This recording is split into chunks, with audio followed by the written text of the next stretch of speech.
நேற்று இந்த kulfi socialise பண்ணதோட after எஃபெக்ட்ஸை பாருங்க.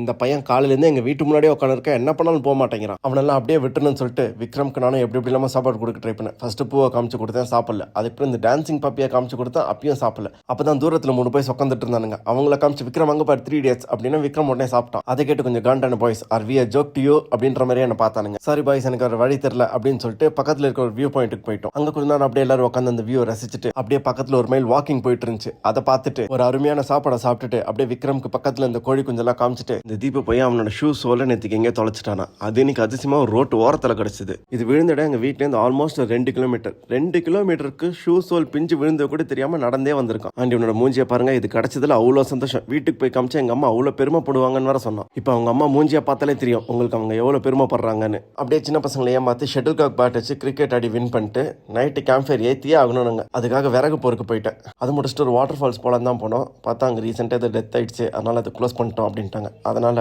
அப்படியே பக்கத்தில் இருக்க வியூ பாயிண்ட் கொண்டு போய் அந்த வியூ அப்படியே என்ஜாய் பண்ணோம். யூஸ்வலாக இந்த மாதிரி டூரிஸ்ட் பிளேசஸ்லாம் போக மாட்டேன், ஏன்னா ரொம்ப கூட்டமாக இருக்கும்.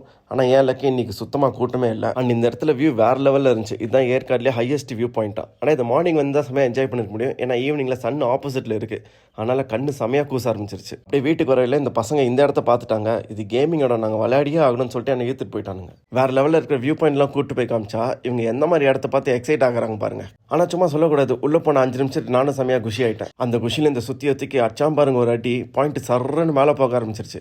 உங்களை யாராச்சும் கெஸ் பண்ணுங்க பார்ப்போம், நான் கரெக்டாக எவ்வளோ பாயிண்ட் எடுத்துருப்பேன். அப்படியே மற்ற கேம்ஸ்லாம் ட்ரை பண்ணிட்டு கீழே போய் பார்த்தா பம்பர் காரு.